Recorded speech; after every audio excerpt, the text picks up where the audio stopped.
আসসালামু আলাইকুম। সবাইকে শুভেচ্ছা জানাচ্ছি। মাসুম মাহবুব। দেখছেন ওপেন দ্য ইউটিউব চ্যানেল এবং মাসুম মাহবুব ফেসবুক পেজ। আপনাদের জন্য বেশ কিছু ব্রেকিং খবর আছে আজকে। প্রথম ব্রেকিং খবরটি হলো ডোনাল্ড ট্রাম্পের উপর হামলা হয়েছে। ৬ রাউন্ড গুলি করা হয়েছে তার উপর। দ্বিতীয় গুরুত্বপূর্ণ খবর, পাকিস্তান থেকে চলে গেছে আব্বাস আরাকচি। যখন আমেরিকান প্রতিনিধি দল পাকিস্তানে আসতে চাচ্ছিল, ঠিক তখনই চলে গেল পাকিস্তানের প্রতিনিধি দল। ৩ নম্বর গুরুত্বপূর্ণ খবর,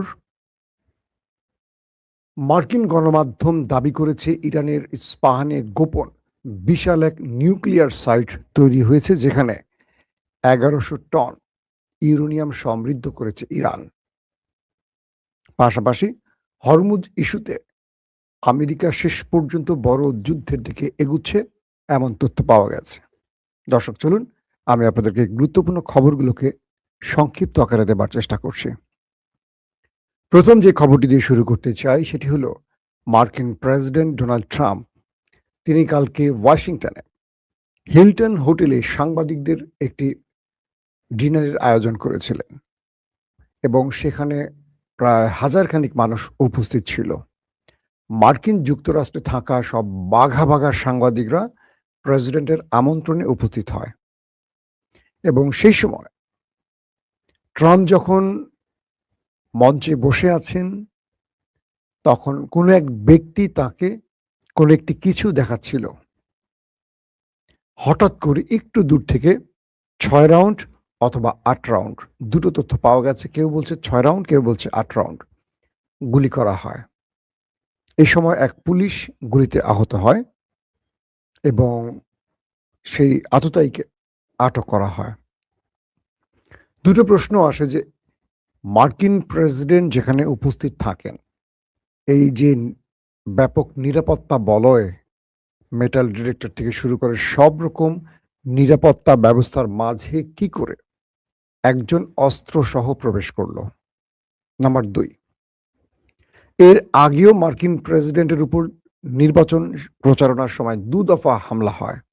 এক দফা, প্রথম দফায় তার কানের কিছুটা অংশ ছিদ্র করে গুলি চলে যায়, মানে অল্পের জন্য তার মাথায় বিদ্ধ হয় না। তারপরে আরেক দফা তার উপর হামলা হয়। আমেরিকার মতো এত নিরাপত্তা বলয় তৈরি করা, এত প্রযুক্তি নির্ভর একটি দেশের সর্বোচ্চ গুরুত্বপূর্ণ ব্যক্তির উপর হামলার ঘটনার নেপথ্যে কারা?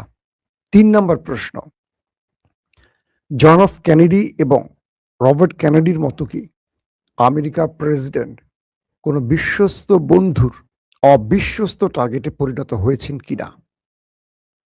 ৪, এ হামলার পেছনেই মার্কিন এস্টাবলিশমেন্ট জড়িত, নাকি নিছক কোনো গোপন আততায়ী? তো এইরকম অনেকগুলো প্রশ্ন তৈরি হয়েছে। দর্শক, মার্কিন প্রেসিডেন্ট জন এফ কেনেডি, তিনি যখন ইসরায়েল বিরোধী মনোভাব পোষণ করেছিলেন বা ইসরায়েল যখন নিউক্লিয়ার তৈরি করছিল, তখন তিনি বাধা হয়ে দাঁড়িয়েছিলেন। ইসরায়েলকে কোনোভাবে নিউক্লিয়ার অস্ত্র তৈরি করতে দিচ্ছিলেন না। সে জন এফ কেনেডি একটা সময় আততায়ীর হাতে প্রাণ হারান এবং তার ভাই রবার্ট কেনেডি, তিনিও ইসরায়েল বিরোধী মনোভাবের জন্য একসময় প্রাণ হারান।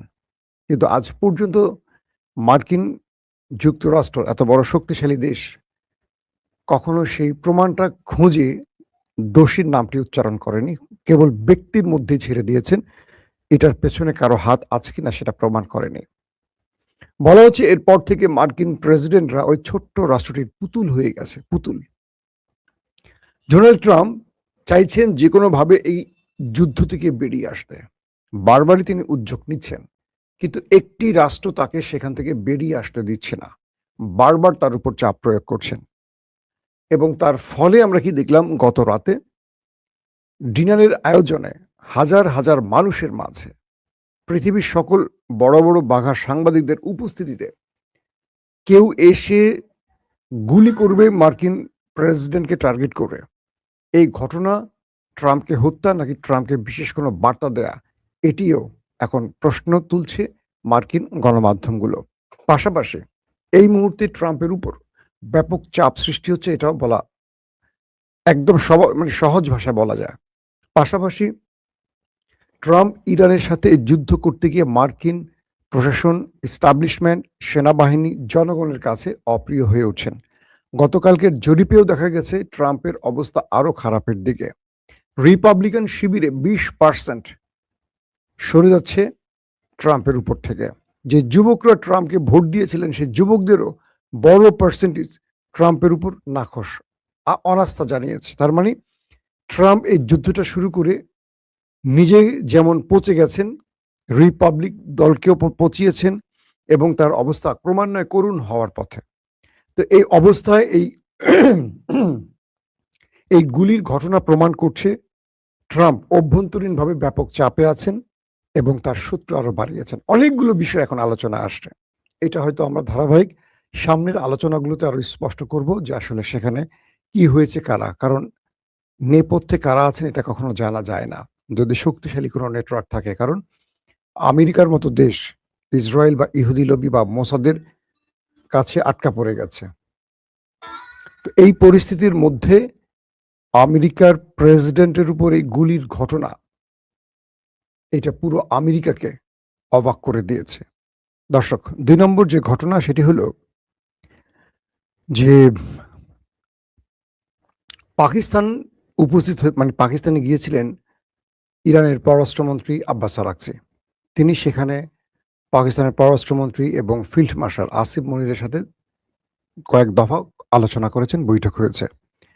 এরপর শোনা গেছে হোয়াইট হাউস থেকে উড়ে আসছিলেন দুজন মার্কিন প্রেসিডেন্টের উপদেষ্টা, একজন জেরার্ড কুশনার, একজন আরেকজন ছিলেন স্টিভ উইটকফ, আর ৩ নম্বর যে ব্যক্তির আসার কথা জেডি ভেন্স। এই ৩ জন। কিন্তু হঠাৎ করে জানা গেল যে ইরানের যিনি পররাষ্ট্রমন্ত্রী তিনি পাকিস্তান সফর শেষ করে ওমান চলে যাচ্ছেন এবং এখনকার খবর হলো তিনি ওমান চলে গেছেন। তো পাকিস্তানের এই প্রতিনিধি দল এসে একটা ফাঁকি খেয়েছে, অর্থাৎ আমেরিকার প্রতিনিধি দলকে পাত্তাই দেয়নি ইরানের পররাষ্ট্রমন্ত্রী। তিনি ওমান চলে গেছেন এবং কয়েকটি সূত্র বলছে তিনি ইরানের বিমান ব্যবহার না করে তিনি পাকিস্তানের বিমান ব্যবহার করে ওমানে গেছেন। এই বিষয়টি কনফার্ম তথ্য আসেনি, তবে পাকিস্তানের কয়েকজন সাংবাদিক এই বিষয়টি জানিয়েছে যে তিনি ইরানের বিমানকে রেখে পাকিস্তানের বিমানে করে ওমানের মাস্কাটে সফর করেছেন। বলা হচ্ছে যে এই আব্বাস আরাকচি ওমান সফর শেষ করে আবারও তিনি পাকিস্তানে আসবেন। এখন প্রশ্ন উঠতে পারে আবারও তিনি পাকিস্তানে আসবেন, এর অর্থ এমন হতে পারে এই সময়টিতে হয়তোবা আমেরিকান প্রতিনিধি দল আবারও পাকিস্তানে আসতে পারে এবং পাকিস্তানে এসে তিনি সেখান থেকে আবার রাশিয়া সফর করবেন, রাশিয়া থেকে তিনি ইরানে ফিরে যাবেন।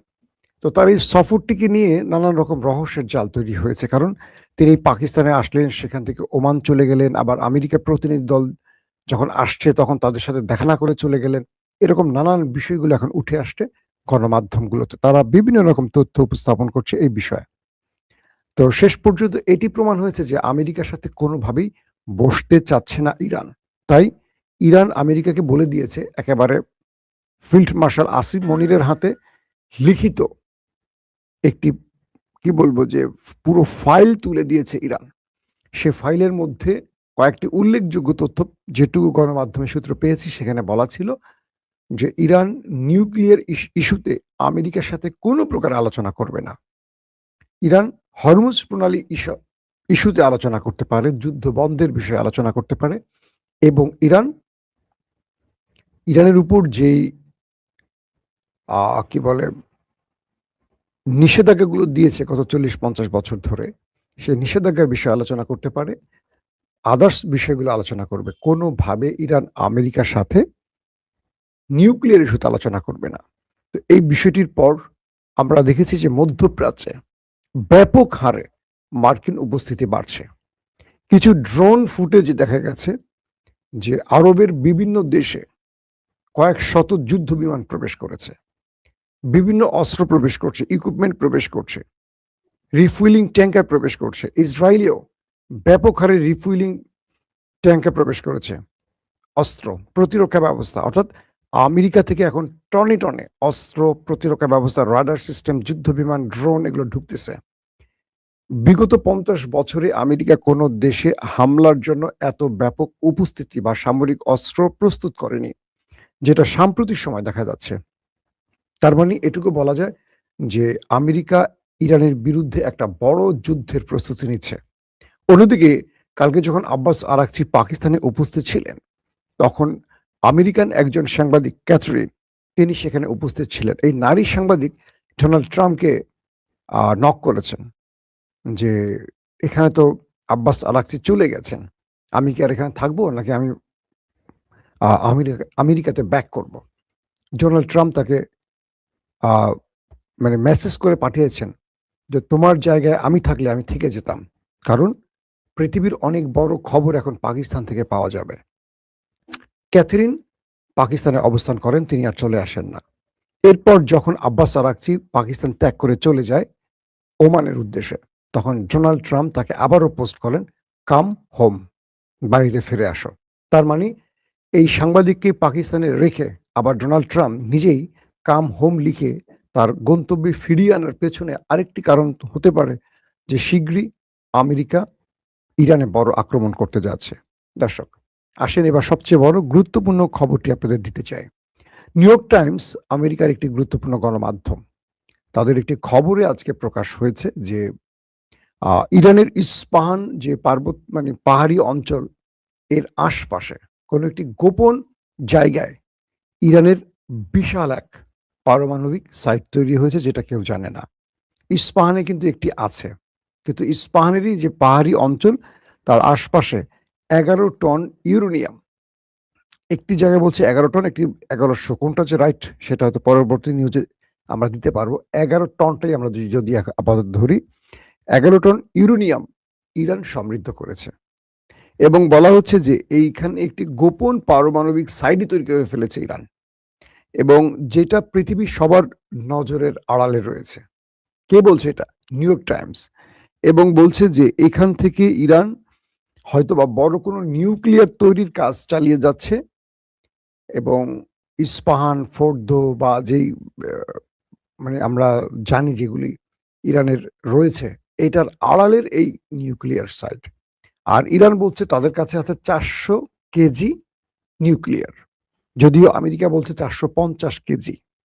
এবং আমেরিকা বা IAEA যেটা পারমাণবিক বিষয়গুলো তদন্ত করে, সেই সংস্থাটি বলছে যে ইরানের কাছে ৬০% সমৃদ্ধকরণ ইউরেনিয়াম রয়েছে, যেটা ৯০% হলে একটা নিউক্লিয়ার বোমা তৈরি করা সম্ভব। তো ৬০% হলে ৯০% করা খুব ইজি ব্যাপার। প্রথম ধাপে এটা কঠিন বিশুদ্ধ করার ক্ষেত্রে। ৬০% হলে এটা খুব অল্প সময়ে বাকি ৩০% কভার করে। মানে ৯০% কভার করা যায়। তো এই মুহূর্তে যে খবরটি আসছে, নিউ ইয়র্ক টাইমস হঠাৎ করে এই খবরটি কেন দিল যে ইরান ইস্পাহানের পাহাড়ি অঞ্চলে একটি গোপন আস্তানায় একটা বিশাল পারমাণবিক প্ল্যান্ট তৈরি করছে, সেখানে ১১ টন ইউরেনিয়াম ইরানের হাতে আছে। এই খবরগুলোর দুটো ব্যাখ্যা হতে পারে। এক, যে যখন ইরাককে আমেরিকা ধ্বংস করেছে, তখন ঠিক ইরাকের বিরুদ্ধে আমেরিকা এরকম অভিযোগ তুলেছিল যে ইরাকের কাছে নিষিদ্ধ এই রাসায়নিক অস্ত্র আছে, এটা ধ্বংস করতে হবে। এবং এই ধ্বংসের নাম করে আমেরিকা ইরাকে এসে প্রায় 2